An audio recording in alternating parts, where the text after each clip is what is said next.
పోటీగా ఓకేతో సన్మానించవలసిందిగా కోరుచును. కొత్తపల్లి 1 జల్లా వెంకట దుర్గా చరణ్. కొత్తపల్లి 1. కొత్తపల్లి 2 బసిరెడ్డి చంద్రశేఖర్ రెడ్డి.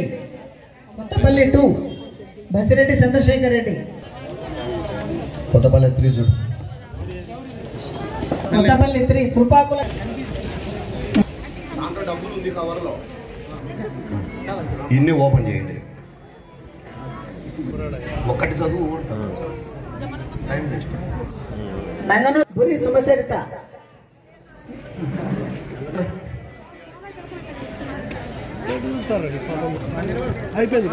పెద్దచెట్టిపల్లి 2 కొడతల లక్ష్మి. మీరు రండి మా. కొడతల లక్ష్మి పెద్దచెట్టిపల్లి 2వ సచివాలయం నుంచి. ఈ కార్యక్రమానికి విచ్చేసిన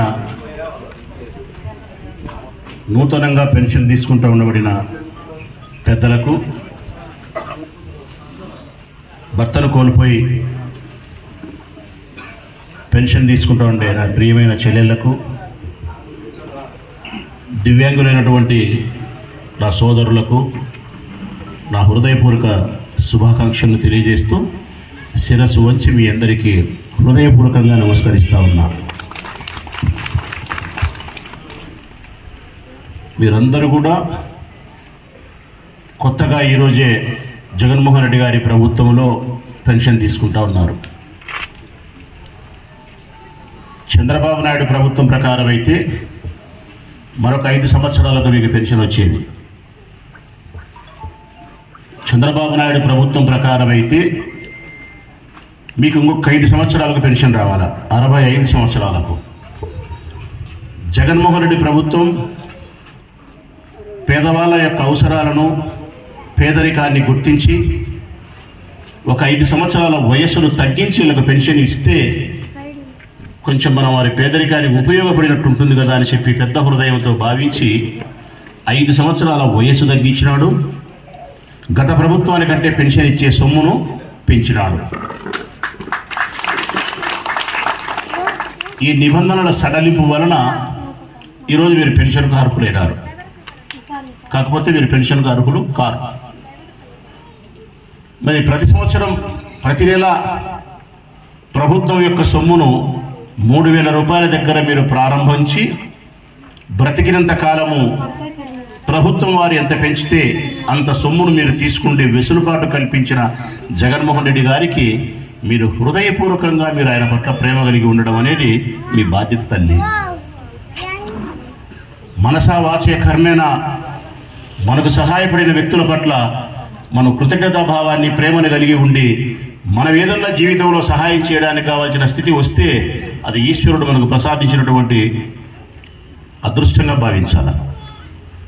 నేనుండా ఒక సామాన్యమైన రైతు కుటుంబంలో పుట్టిన నేను ఈరోజు రాష్ట్ర వ్యాప్తంగా కానీ, జిల్లా వ్యాప్తంగా కానీ, కనీసం జిల్లా కాకపోయినా నా నియోజకవర్గ వ్యాప్తంగా రాచమల్లి శివప్రసాద్ రెడ్డి అంటూ ఒక పేరు, గౌరవం, కీర్తి ప్రతిష్టలు దక్కినాయంటే అది మీరిచ్చినటువంటి ప్రేమ భిక్షే తల్లి.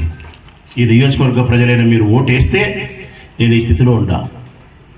మరి నాకు ఈ స్థితికి కారణం మీరు కాబట్టి మీ పట్ల నా హృదయంలో అణువులోనూ ప్రతి రక్తపు బొట్టులోనూ మీ పట్ల అచంచలమైనటువంటి ప్రేమ, కృతజ్ఞతాభావం ఉంది. ఇదే విధంగా జగన్మోహన్ రెడ్డి గారు కూడా మీ పట్ల అంత ప్రేమ ఉంది, అంత కృతజ్ఞత ఉంది. అట్లనే ఆ ప్రభుత్వం మనకి ఏమైనా మేలు చేసినప్పుడు తిరిగి ఆ ప్రభుత్వం పట్ల ఆ గౌరవాన్ని, ఆ ప్రేమను కలిగి ఉండి ఆ ప్రభుత్వాన్ని తిరిగి నిలుపుకోవాల్సినటువంటి బాధ్యత ప్రజల వైపు ఉంది. మీరు కొత్త పెన్షన్దారులు కాబట్టి కొన్ని పాత చేదు అనుభవాలు మీకు తెలియవు. మీరు అదృష్టవంతులు. రావడమే జగన్మోహన్ రెడ్డి గారి ప్రభుత్వంలో తీసుకుంటున్నారు కాబట్టి మీరు నల్లేరు మీద నడిచినట్టే ఉంది మీ నడక. మీకంటే ముందున్న వాళ్ళని అడిగితే వాళ్ళ బాధ చెప్తారు. మొదటి బాధ 65 సంవత్సరాలు. రెండవ బాధ అర్హత ఉంటే అందరికీ రాదు, కొందరికే వస్తుంది. ఈ ఎవరు చచ్చే కానీ ఆ తాతకు రాదు, ఎదురింట్లో చచ్చే కానీ పక్కింట్లోకి వచ్చే పరిస్థితి లేదు. ఇది రెండో బాధ. మూడవ బాధ ఇచ్చింది 1000 రూపాయలు. నాలుగో బాధ ఒక తారీఖు లేదు, 5, 6, 7, 10 ఎప్పుడైనా ఇస్తారు. ఆరో బాధ ఇంటి దగ్గర లేరు, ఏ రాముల గుడిలోనో ఏ స్కూల్లోనో ఇస్తారు. ఇచ్చినప్పుడు మీరు 7 గంటలకు 8 గంటలకు పోయి పుస్తకం తీసుకుపోయి ఇట్లా కిలో పెట్టాలా మీ పుస్తకం. కిలో పెడితే ఏ 1 గంటకో 2 గంటలకో 3 గంటల వరకు అన్నం ఉండదు, నీళ్ళు ఉండవు, బాత్రూమ్ ఉండదు, షుగర్ పేషెంట్ అట్లే ఉండాలా. తీరా 1 గంట 2, 3 అయిన తర్వాత నీ ఏలు గుర్తులు పడలేదని చెప్పి రేపు రాపో మాపు రాపో అని పంపించినారు. ఇది ఆనాటి బాధలు. ఈనాడు 65 సంవత్సరాలు కాదు, 60 సంవత్సరాలే. 5 ఎకరాల భూమి కాదు, 10 ఎకరాలున్నా ఇస్తా. 1000 రూపాయలు కాదు, 3000 ఇస్తా. ఏ తారీఖంటే ఆ తారీఖు ఒప్పుకోను. భూమి బద్దలైనా సరే, పిడుగులు పడినా సరే, అవ్వకు తాతకు, పేదవాళ్లకు, దివ్యాంగులకు, భర్త మరణించిన నా చెల్లెళ్లకు 1వ తారీఖుని ఇచ్చి తీరాల్సిందే. ఆ 1వ తారీఖు కూడా ఈ ముసలోళ్ళు అడిగి రాకూడదు. ఏ బల్లోకో గుళ్ళోకో ఇంటికే డబ్బు పంపిస్తా అని చెప్పి సూర్యుడు పుట్టక ముందే గ్రామ వాలంటీర్ నీ మనవడో మనవరాలు లాంటి వయసు కలిగిన నీ పిల్లలు నీ ఇంటికి వచ్చి తలుపు తట్టి అవ్వా అవ్వా తాత అని చెప్పి నీ మంచం దగ్గరకు వచ్చి నీ మంచం కాడ వచ్చి దిండి కింద లెక్క పెట్టిపోయే పరిస్థితి ఈరోజు జగన్మోహన్ రెడ్డి ప్రభుత్వం. ఇది గత ప్రభుత్వానికి ఈ ప్రభుత్వానికి జగన్మోహన్ రెడ్డి గారికి చంద్రబాబు నాయుడు గారికి ఉండే వ్యత్యాసం అమ్మ. చంద్రబాబు నాయుడు గారికి మీ ముఖాలలో ఎప్పుడైనా ఓటు కనిపిస్తుంది. ఎప్పుడైనా మీ ముఖాలలో ఆయన కనిపించేది ఓటే కనిపిస్తుంది, ఇంకేమీ కనిపించదు. జగన్మోహన్ రెడ్డి గారికి మీ ముఖాలలో పేదరికం కనిపిస్తుంది, మీ ఆకలి కనిపిస్తుంది, మీ అవసరాలు కనిపిస్తాయి. పేదరికంలో ఉండి ప్రకృతి వైపరీత్యాల వలన కాల మహిమ చేతనో దివ్యాంగులైపోయి భర్త మరణించి పేదరికము, వృద్ధాప్యము, వయసు పైబడి ఆర్థిక స్తోమత లేక కొంతమంది బిడ్డల యొక్క ప్రేమకు ఆదరణకు దూరమై అనేక రకాలుగా ఇబ్బందులు పడే మీ ముఖాలలో ఈ రంగులను, ఈ రుచులను ఆయన స్పష్టంగా చూడగలిగినాడు. కాబట్టే ఇంత వెసులుబాటు ఇచ్చినాడు. మరి ప్రేమించే ఈ బిడ్డ మీకు సీఎంగా కావాలన్నా, అవసరానికి వాడుకుండే ఆ దుర్మార్గుడు మీకు సీఎం కావాలన్నా అనేది నిర్ణయించుకోవాల్సినది మీరే తల్లులో, మీరే. కానీ ఒకటి మాత్రం స్పష్టంగా నా వ్యక్తిగత అభిప్రాయం మీడియా ద్వారానే చెప్తా ఉన్నా, ప్రజలకు చెప్తా ఉన్నా, తెలుగుదేశం పార్టీకి అందరికీ చెప్తా ఉన్నా. ఈ రాష్ట్రంలో 69 లక్షల మంది తీసుకుంటా ఉన్నారు పెన్షన్. 69 లక్షల మంది తీసుకుంటా ఉన్నారు. నా లెక్క ప్రకారం, నా వ్యక్తిగత అభిప్రాయం అయితే ఈ రాష్ట్రంలో పెన్షన్ తీసుకుండే అవ్వా తాతలు కానీ, భర్త మరణించినటువంటి నా చెల్లెళ్ళైన వితంతువులు కానీ, దివ్యాంగులైనటువంటి నా తమ్ముళ్ళు కానీ కలిపితే 69 లక్షలు తీసుకుంటే రాష్ట్ర వ్యాప్తంగా ఒక్క ప్రొద్దుటూరు నియోజకవర్గానికి వస్తే 42,000. ఈ 69 లక్షల మందిలో ఎవరు ఎన్ని చెప్పినప్పటికీ కూడా ఈ పెన్షన్దారులైనటువంటి పెద్దవాళ్ళు, వృద్ధులందరూ కూడా 65 లక్షల మంది జగన్కే ఓటేస్తారనేది నా విశ్వాసం. తండ్రి 65 లక్షలు వేస్తారు. ఇది తథ్యం. ఏ 4 లక్షల మంది మాత్రమే ఫ్యాను గుర్తుకు ఓటు వేయకపోవచ్చు, వివిధ రకాల కారణాలు. మిగతా 65 లక్షల మంది ఆయనకి వేస్తారు. కారణం, ఈ మనవడు నమ్మకస్తుడు, ఈ మనవడు మమ్మల్ని ఉద్ధరించేవాడు, ఈ మనవడు మా అవసరాన్ని గుర్తించినాడు, మాట ఇస్తే మాట మీద ఉంటాడు, చెప్పిన ప్రకారం చేస్తాడు అని చెప్పి విశ్వాసంతో ఉండారు. ఇక నా వరకు నేనైతే ఈ ప్రొద్దుటూరు నియోజకవర్గ శాసనసభ్యునిగా, ఈ ప్రభుత్వంలో ఉండే ఒక ఎమ్మెల్యేగా, ముఖ్యమంత్రి గారికి ఎప్పుడైనా మీ వైపు నుంచి సలహా ఇవ్వడానికి కావాల్సినటువంటి అధికారాన్ని, యోగ్యతను కలిగిన శాసనసభ సభ్యునిగా నేను అభ్యర్థిస్తా ఉన్నా. ఈ వేదికను ఆధారంగా చేసుకొని ఈ ప్రొద్దుటూరు నియోజకవర్గంలోని కొత్తగా పెన్షన్ తీసుకునే వాళ్ళను, పాతగా పెన్షన్ తీసుకునే వాళ్ళందరినీ ఉద్దేశించి దీన్ని వేదిక చేసుకొని ఈ రాష్ట్ర ప్రభుత్వాన్ని మీ వైపు నుంచి ముకులిత హస్తాలతో అభ్యర్థిస్తా ఉన్నా. వీరికి ఇస్తా ఉండే 3,000 రూపాయలు నన్ను ఎంతో సంతోషపెట్టగలుగుతూ ఉంది. ఈరోజు మీకు కొత్తగా వచ్చిన పెన్షన్ కానీ, పాత వాళ్లకు 3,000 చేసిన సందర్భంగా కానీ నా హృదయాన్ని ఎంతో ఆనందాన్ని కలిగిస్తూ ఉంది. జగన్మోహన్ రెడ్డి గారి మీ అందరి వైపు నుంచి శిరస్సు వంచి వారికి ధన్యవాదాలు, కృతజ్ఞతలు తెలియజేస్తా ఉన్నా. నేను 3,000 పెంచడమే కాకుండా కొంతమంది మాట్లాడుతూ ఉన్నారు. కొంతమంది చంద్రబాబు నాయుడు దగ్గర మొదలుకొని కొంతమంది మాట్లాడుతూ ఉన్నారు. కొంతమంది ధనవంతులు కూడా ఇన్కమ్ ట్యాక్స్ పేడ్ చేస్తా, ఏ సంక్షేమ ఫలాన్ని మా ద్వారా తీసుకోకుండా ఉండబడిన పెద్దలు కొంతమంది, వారికి వినయపూర్వకంగా విజ్ఞప్తి చేస్తూ ఉన్నాడు మీ శాసనసభ సభ్యుడు. జగన్మోహన్ రెడ్డి ప్రభుత్వం వచ్చిన తర్వాత కూర్చోబెట్టి సాగుతున్నాడు ప్రజలను. ఈ సంక్షేమ పథకాలతో రాష్ట్ర ఖజానాను ఖాళీ చేస్తున్నాడు. అభివృద్ధి లేదు, అందరికీ లెక్క ఇస్తున్నాడు. అవసరమా? పెన్షన్ అవసరమా? 3,000 అవసరమా? 45 ఏళ్ళకి పెన్షన్ అవసరమా? మొగ్గం నచ్చి 24,000 అవసరమా? వ్యవసాయానికి 13,500 అవసరమా? ఇవి మమ్మల్ని మాట్లాడుతున్నారు. నేను వినయపూర్వకంగా విజ్ఞప్తి చేస్తా ఉన్నా, అట్టి మనుషులకు అన్నిటికంటే అభివృద్ధి ముఖ్యమని మీరంటున్నారు, అన్నిటికంటే ఆకలి ముఖ్యమని నా సర్కార్ అంటుంది, నా ప్రభుత్వం అంటుంది, నేనంటానా, నా నాయకుడు అంటున్నాడు, నా వాళ్ళు అంటున్నారు. అభివృద్ధి కంటే ఆకలి గొప్పది తల్లి, ఇది నిజం. ఆకలితాన్ని మనకు అన్నం 2 రోజులు ఏంది బువ్వ తినలే పస్తుండాం. ఒక రోడ్డు వేయాలా, రోడ్డు కావాలన్నా పిడిగడు బువ్వ కావాలంటే ఏమంటామమ్మా మనం? అన్నం కావాలంటాం. కన్య రోడ్డు వేయమంటామా? లేం, కడుపు నిండా అన్నం పెట్టు అంటాం. ముందు అన్నం పెట్టిన తర్వాత కడుపు నిండితే మళ్ళీ తర్వాత రోడ్డు గురించి ఇంకో దాని గురించి మనం మాట్లాడతాం. ఎవరు మీరు మాట్లాడేదంటే కడుపు నిండిన వాళ్ళు మాట్లాడుతున్నారు దీని గురించి. కడుపు నిండని మనలాంటి వాళ్ళందరం కూడా అన్నం కావాలంటున్నాం, అప్పులు ఉండకూడదు అంటున్నాం, మన ఆత్మీయులు డబ్బు లేక మరణించకూడదు అంటున్నాం, మన పిల్లోళ్ళు డబ్బు లేక చదువుకోకుండా ఉండే పరిస్థితి ఉండకూడదు, బాగా చదువుకోవాలా అంటున్నాం. మరి ఈ 3 విషయాలు జగన్మోహన్ రెడ్డి చేసినాడా చేయలేదా ఒక్కసారి అందరినీ ఆలోచించమంటున్నా నేను. కడుపు నిండా అన్నం తినడం కోసమే, 3 పూట్ల బువ్వ తినడం కోసమే జగన్మోహన్ రెడ్డి సంక్షేమ పథకాల పేరుతో ఒక్కొక్క ఇంటికి 4, 3, 5 పథకాల చొప్పున సంవత్సరానికి ఒక 70,000, 80,000, లక్ష రూపాయల చొప్పున 5 సంవత్సరాలకు 3, 4, 5 లక్షల సొమ్ము మీ చేతికి ఇచ్చినాడు, మీ అకౌంట్లో వేసినాడు.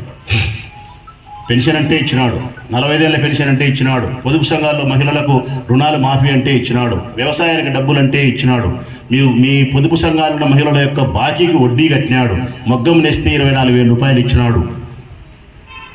అంటే మీ పేదరికానికి వేడినీళ్ళగా చన్నీళ్ళగా ఉపయోగపడాలని చెప్పి 3 పూట్ల బువ్వ తినాలని చెప్పి ఈ ప్రభుత్వం ఆలోచించింది కాబట్టి సంక్షేమ ఫలాలు మీకు అందించినాయి.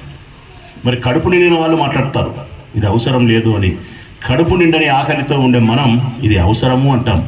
అందుకే నేనేమంటానంటే ఆ ధనవంతులకు విజ్ఞప్తి చేస్తూ ఉన్నా, అయ్యా అన్నిటికంటే ప్రధానమైంది ఆకలి. ఈ ఆకలి విషయంలో ఇబ్బంది పడే పేదవాళ్ళ గురించి సంక్షేమ పథకాలు నిరుపయోగమని పొరపాటున కూడా మీరు భావించొద్దు, అడ్డదిడ్డంగా మీరు మాట్లాడొద్దని చెప్పి వారికి విజ్ఞప్తి చేస్తూ ఉన్నా. రెండవది, ఎవరైనా ఆకలి తర్వాత ప్రధానమైంది బ్రతకాలని కోరుకుంటాం. మన ఆరోగ్యం బాగుండాలా, మనం బ్రతకాలా. 1,00,000 రూపాయల డబ్బు లేక మన కుటుంబ సభ్యుడు మరణిస్తే మనకు బాధనా కాదన్నా? బాధపడతాం కదన్నా. 1,00,000 ఉంటే నా బిడ్డను బతికించుకుందను, 1,00,000 ఉంటే నా మొగుని బతికించుకుందను, 1,00,000 ఉంటే మా నాయన్ని బతికించుకుందను, ఆ 1,00,000 లేకపోవడం వల్ల మా నాయన గుండె జబ్బుతో మరణించినాడని చెప్పి బాధపడే బాధ మన గుండెలు పిండేస్తుంది. జగన్మోహన్ రెడ్డి ప్రభుత్వం 25 లక్షల ఆరోగ్యశ్రీ కార్డు ఇచ్చిందన్నా మీకు. ఎంతమ్మా తెలుసునా మీకు? అది 25 లక్షలు. అంతకుముందు రాజశేఖర రెడ్డి అన్న ఆరోగ్యశ్రీ పథకాన్ని ప్రవేశపెడితే చంద్రబాబు నాయుడు, రాజశేఖర రెడ్డి గారు 5 లక్షల ఆరోగ్యశ్రీ కార్డుని మీకు ఇస్తే జగన్మోహన్ రెడ్డి గారు 25 లక్షల రూపాయల ఆరోగ్యశ్రీ కార్డుని మీకు ఇచ్చినారు. అది 5 సంవత్సరాలకు కాదు. తెలుసునా మీకు? అదైనా చెప్పినారో చెప్పలేదో, మీకు ఇంకా కార్డు వచ్చిందో రాలేదో నాకు తెలియదు, కానీ వస్తుంది కార్డు. సంవత్సరానికి 25 లక్షల కుటుంబానికి, ఒక్క సంవత్సరానికి నీ కుటుంబ సభ్యులకు 25 లక్షల రూపాయలు ఉపయోగించుకోవచ్చు. బెంగళూరులో కానీ, చెన్నైలో కానీ, హైదరాబాద్లో కానీ, అమరావతిలో కానీ, ఈ 4 రాష్ట్రాలలో ఏ ప్రైవేట్ హాస్పిటల్లో అయినా, కార్పొరేట్ హాస్పిటల్లో నీ కుటుంబ సభ్యులకు 3,555 జబ్బుల కోసం 25 లక్షల రూపాయలు జగన్ ప్రభుత్వం నీకు ఇచ్చింది. ఇది అవసరమా అనవసరమా? అవసరం కదమ్మా. సావుకారులు కోట్లు ఉండేవాళ్ళు వాళ్ళ బిడ్డలకు కానీ, వాళ్ళ భర్తలకు కానీ, భార్యలకు కానీ జబ్బు వస్తే గవాన హైదరాబాద్ పోతారు, 5 లక్షలు కాకుండా 10 లక్షలు కడతారు, వాళ్ళ మొగుని కాపాడుకొని వస్తారు. పేదవాళ్ళకు ఎట్లా చనిపోవాలనా? ఎక్కడ న్యాయం ఇది? బువ్వ తినడానికి, బ్రతకడానికి, మన పిల్లలు చదువుకుండేదానికి వివక్షత కరెక్టా? నీకొక న్యాయం, నాకొక న్యాయమా? నా బిడ్డ అయితే ఆస్ట్రేలియాలో చదువుకోవాలా, నీ బిడ్డ అయితే గవర్నమెంట్ హాస్పిటల్ 8కో 9కో చదువుకొని పెద్ద చదువులు చదవలేక సరైన ఇంగ్లీష్ లేక 9కో 10కో మానుకొని అంగట్లోకి గుమస్తాగా పోవాలి. నా కొడుకు మటుకు కలెక్టర్ కావాలి. ఏమది ఎట్లా? ఆ స్థితి ఉండకూడదు, ఆ పరిస్థితి ఏర్పడకూడదు. పేదవారికి ఆటో డ్రైవర్ కొడుకు ఆటో డ్రైవర్ కాకూడదు, అమాలి కొడుకు అమాలి కాకూడదు, బేల్దారి కొడుకు బేల్దారి కాకూడదు. ఏ టీచరో, ఏ ఎండిఓనో, ఏ ఎంఆర్ఓనో, ఏ ప్రభుత్వ ఉద్యోగస్తుతో కావాలంటే విద్యా విధానంలో మార్పులు రావాలి. తీసుకొచ్చినాడు జగన్మోహన్ రెడ్డి. మీ ఊర్లలో అన్ని స్కూళ్ళు బాగుపడినాయి. ఇంగ్లీష్ మీడియం ప్రవేశపెట్టినాడు, మంచి బట్టలు ఇచ్చినాడు, ట్యాబులు ఇచ్చినాడు. ఇంగ్లీష్ మీడియం, కంటి పరీక్షలు, సర్జరీ, అద్దాలు, పుస్తకాలు, బూట్లు, సాక్సులు, బట్టలు, బ్యాగు అన్నీ ఆయనే. 1 దగ్గర నుంచి డిగ్రీ అయిపోయేంత వరకు ప్రతి రూపాయి ఆయనదే. 10th వరకు స్కూల్లో డబ్బులు వేసాం. మళ్ళా మీరు ఇవన్నీ వేసి సాకిందే కాకుండా మీరు పనికి పంపొద్దు, బడికి పంపండి, నేను ఇస్తా డబ్బు అని చెప్పి 15,000 రూపాయలు అమ్మఒడి పేరుతో మీకు ఇచ్చినాడు. అంటే మీ పిల్లలను బడికి పంపండి, పనికి పంపాకండి అని చెప్పి మరి విద్యా విధానంలో మార్పులు తెచ్చి ఇంగ్లీష్ మీడియాన్ని ప్రవేశపెట్టి డిజిటల్ ఎడ్యుకేషన్ తెచ్చి మీ పిల్లలకు 8 నుంచి ట్యాబులు ఇచ్చి మంచి బువ్వ పెట్టి కంటి పరీక్షలు చేసి మళ్ళీ పిల్లోని బడికి పంపించేందుకు 15,000 లెక్కిచ్చి మీ ఆరోగ్యాన్ని కుదురపెట్టేదానికి 20 లక్షలు కార్డు ఇచ్చి మీ పేదరికానికి సంవత్సరానికి 1,00,000 రూపాయలు 70,000 రూపాయలు డబ్బులు ఇచ్చి పెన్షన్ 3,000 చేసి ఇంటికాడికి పంపించి సచివాలయం మీ ఇంట్లో పెట్టి గ్రామ వాలంటీర్ మీ ఇంటికాడికి పంపించి ఇంత సేవ చేస్తే ఈ ప్రభుత్వాన్ని నిలబెట్టుకుంటారా మీరు? పనికి మాలిన దుర్మార్గుడైన చంద్రబాబు నాయుడు ప్రభుత్వాన్ని ఆహ్వానిస్తారా? చెప్పండమ్మా, చెప్పాలా తల్లుడు? ఏం మాట్లాడలే మీరు? ఏమ్మా, ఏ ప్రభుత్వం కావాలనుకుంటున్నారు మీరు? నేను చెప్పడమో నేను మీతో పలికించడమో కాదు తల్లి, మీ అంతరాత్మే మీ మనసే గట్టిగా జగన్ పేరును ఉచ్చరించే స్థితికి మనం రావాలి. ఈ ప్రభుత్వం ఇంత చేసిందమ్మా మీకు. ఈ సంక్షేమ పథకాల్లో ఏది నేను అందుకోలే. ఈ సంక్షేమ పథకాలకు నేను, నా భార్య, నా పిల్లల అర్హులం కాదు. మాకు తెల్ల రేషన్ కార్డే లేదు. నేను ఏమీ తీసుకోలే. దేవుని వల్ల కొద్ది గొప్ప ఆస్తి ఉంది, బాగానే ఉండా. మరి ఇవన్నీ తీసుకోకపోయినా నా నియోజకవర్గంలో కానీ, నా జిల్లాలో కానీ, రాష్ట్రంలో కానీ ఒకటేమిటి, అంతకుముందు నాలాంటి పేదవాళ్ళు నేను పేదరికం అనుభవించి వచ్చినా. ఈరోజు కొద్ది గొప్ప డబ్బు ఉండొచ్చు. నా పుట్టుక పేదరికం, రైతు కుటుంబంలో జన్మించిన, పేదరికంతోనే గడిపిన, ఆకలితోనే యుద్ధం చేసిన వాడిని, పస్తులతో పెరిగిన వాడిని, ఎర్రగడ్డకారందిని సర్దిబువ్వదిని బడికి పోయిన వాడిని, సక్రమంగా ఫీజు కట్టలేకపోయిన వాడిని, చిరిగిపోయిన బట్టలతో స్కూల్కి పోయిన వాడిని, ఊరగా వేసుకొని అన్నం తిని కొన్ని సంవత్సరాలు బతికిన వాడిని, అన్నమే లేకుండా కూడా చాలా రోజుల కాలాన్ని గడిపిన వాడిని, ఆకలి విలువ తెలిసిన వాడిని, ఆత్మీయులుగా భావించేవాడిని, పేదవాళ్ళని అందరినీ కూడా. అందుకే నాకు ఒక సంక్షేమ పథకం రాకపోయినా మీ అందరికీ వస్తుంది చూడి, దీనికి 100,000,000 వందనాలు జగన్మోహన్ రెడ్డి గారికి. ఎంతో సంతోషపడతా మీకు మేలు జరిగితే. నేను మిమ్మల్ని కోరుకునేది, మిమ్మల్ని కాస్త కూస్తో చైతన్యపరిచే ప్రయత్నం చేసేది, మంచి ప్రభుత్వానికి ఓటేయండి, మంచి రాజకీయ పార్టీకి ఓటేయండి, మీకు మేలు చేసే పార్టీకి ఓటు వేసుకోండి, మీ బిడ్డల భవిష్యత్తుకు మేలు జరిగే పార్టీకి మీరు ఓటు వేసుకోండి. అబద్ధాలు చెప్పే వాళ్ళకు, దుర్మార్గులకు చంద్రబాబు నాయుడు ఉన్నాడు, చెప్తాడు. ఇప్పుడు ఎలక్షన్లప్పుడు ఇంట్లో ఆడపిల్లలు ఎంతమందికి అంతమందికి 15,000 ఇస్తా అని చెప్పినాడు. 1500 ఒక సింపుల్ ఒక్కడే మాట్లాడుకున్నాంలే, చాలా దూరం కూడా వద్దు. ఆడపిల్లలు ఎంతమంది ఉంటే అందరికీ 15,000 ఇస్తా అని చెప్పినాడు. ఏం తల్లుడు అదేనా చెప్పిందమ్మా? ఉద్యోగస్తులు అడుగుతానా? అదేనా ఆయన చెప్పింది? ఉదాహరణకి ఇంట్లో 4 ఆడపిల్లలు ఉంటారు. ఎంత ఇవ్వాలమ్మా? 4కి 6,000 ఇవ్వాలి, అంతే కదమ్మా? నెలకు 6,000 ఇవ్వాలి ఒక్క మనిషికి. ఇంట్లో 4 ఆడపిల్లలు ఉంటే నెలకు 6,000 ఇచ్చే సంవత్సరానికి 72,000 ఇవ్వాలి. 5 ఏళ్లకు దగ్గరగా 4 లక్షలు ఇవ్వాలి. ఒక్క పథకానికే 4 లక్షలు ఇవ్వాలి. ఒక్క పథకానికే 4 లక్షలు. 40,000 పొదుపు సంఘాల బాకీ కట్టని దుర్మార్గం ఉండా కొడుకు 4 లక్షలు లెక్కించడం మీ ఊరికే. ఏమ్మా, ఏం తిక్కోలమ్మా మనం ఏమన్నా? ఎర్రోళ్ళమ్మా మనం ఏమన్నా? అమ్మకు బువ్వ పెట్టలేదు కానీ చిన్నమ్మకు బంగారు గాజులు తెచ్చాను ఇట నా కొడుకులే. ఎర్రోళ్ళమ్మ మనం నమ్మనికి 40,000 పొదుపు సంఘాల గ్రూపులో ఉండే మహిళల యొక్క బాకీ 30,000, 20,000, 10,000 కట్టలేకపోయినాను.